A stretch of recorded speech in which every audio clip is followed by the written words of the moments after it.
Telangana Congress party ప్రభుత్వం రేవంత్ రెడ్డి గారు కళ్ళు తెరవాలని, వారితో పాటు వారికి సహకరిస్తున్న అడుగులోకి మడుగులొత్తుతున్న మంతిని ఎమ్మెల్యే కళ్ళు తెరవాలని, మంథని నడి గోదావరిలో ఉండి వాళ్ళ కనువిప్పు కావాలని ఇక్కడ నుంచి తెలియజేస్తూ ఉన్నాం. ఎందుకంటే ఈసారి వర్షాలు కురవవు, వర్షాలు తక్కువ ఉంటాయి, ఎలినో వస్తూ ఉన్నది అని సంవత్సరం క్రితం నుండే చెప్పినప్పటికీ మేడిగడ్డ బ్యారాజును 2 పిల్లర్లను పునరుద్ధరించకపోవడం వలన మనం జూలైలోకి ఎంటర్ అవుతూ ఉన్నాం 2 రోజులలో.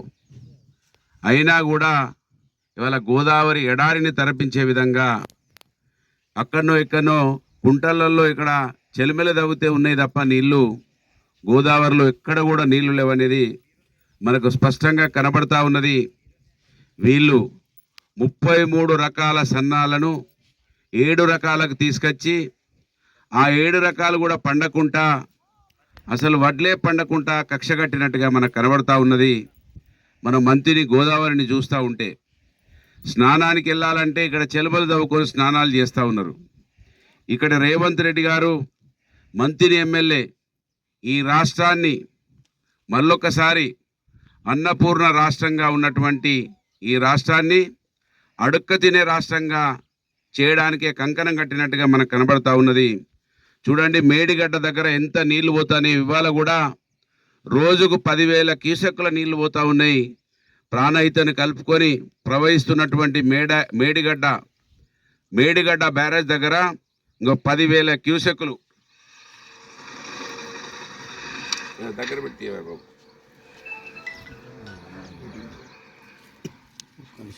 కనబడుతుందా?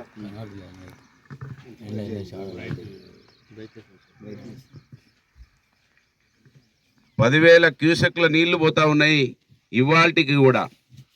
అంటే ఎంత పెద్ద విపత్తును మరి కాపాడుకునే అవకాశం ఉండే మేడిగడ్డ బ్యారేజ్ను పునరుద్ధరించుకుంటే, వీళ్ళు ఇసుక దోపిడీ చేయడానికి, 1,000 కోట్లు ఇసుక ద్వారా సంపాదించుకోవడానికి బ్యారేజీల దగ్గర, గేట్ల దగ్గర ఇసుకను తవ్వి ఇప్పటి వరకు ఇక్కడ సిరిపురం బ్యారేజు, సుందిళ్ళ బ్యారేజ్ను పునరుద్ధరించలే. అన్నారం లేదు, మరి మేడిగడ్డ లేదు. అన్నారం దగ్గర ఏం సమస్య లేదు, మనకు పైన ఉన్న సుందిళ్ళ సిరిపురం దగ్గర ఉన్న బ్యారేజ్ దగ్గర ఏం సమస్య లేదు. ఇక్కడ అన్నారం దగ్గర ఆపితే నీళ్ళు ఆపితే ఇప్పటికీ ఇదంతా కూడా సస్యశ్యామలం అయిపోతుండే.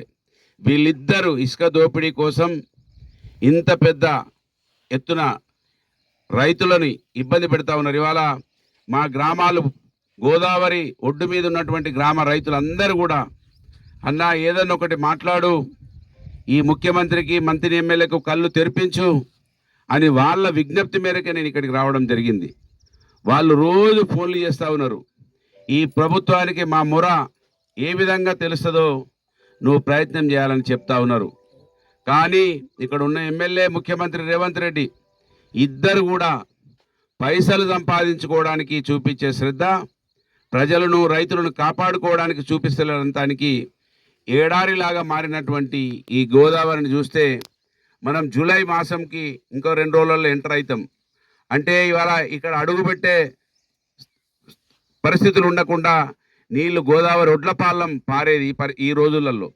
అంటే తెలిసినా కూడా ఈసారి వర్షాలు పడేయని వాళ్లకు వాతావరణ కేంద్రం చెప్పినా కూడా కాళేశ్వరం బ్యారేజ్ను పునరుద్ధరిస్తే కేసీఆర్కు పేరు వస్తుందని 1,000 ఎకరాల పంటను ఎండబెడతా ఉన్నారు, లక్షల ఎకరాల పంటను ఎండబెడతా ఉన్నారు. ఈ ప్రాంతంలో తాగునీటి కూడా కష్టం ఇప్పటికీ వచ్చినట్టుగా పేపర్లలో కూడా రాస్తూ ఉన్నారు. అయినా కూడా వీళ్ళకి ఈ ప్రజలతోటి ఓట్ల సంబంధం తప్ప ఈ ప్రజల ఆకలితో సంబంధం లేనట్టుగా ఇవాళ మంత్రి ఎమ్మెల్యే రేవంత్ రెడ్డి ఇద్దరు కలిసి కాళేశ్వరం బ్యారేజ్ను కళ్ళల్లో పెట్టుకొని ఇంత పెద్ద సమాజాన్ని ధ్వంసం చేస్తూ ఉన్నారు. నేను అడుగుతున్న రేవంత్ రెడ్డిని, ఇప్పటికైనా 3 ఏళ్ళకు దగ్గరికి వస్తూ ఉన్నది, ఇంకెన్ని రోజులు దీని మీద బతుకుతారు? కాళేశ్వరం పేరుతోటి ఎన్ని రోజులు బతుకుతారు?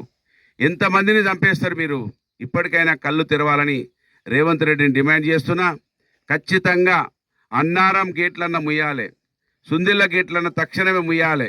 యుద్ధ ప్రతిపాదిక మీద అక్కడ ఉన్నటువంటి షిల్ట్ తీసేసి ఆ గేట్లను ముయ్యాలని డిమాండ్ చేస్తున్నాం. ఈ గోదావరిలో మంచిగా నీళ్ళు ఆపాలని డిమాండ్ చేస్తున్నాం. మమ్మల్ని ఇబ్బంది పెడితే పెట్టండి, బీఆర్ఎస్ పార్టీ నాయకుల మీద కేసులు పెట్టండి, ఇబ్బంది పెట్టండి, కానీ సామాన్యమైనటువంటి రైతులను ప్రజలను ఎందుకు మీరు గోసవుచ్చుకుంటారు?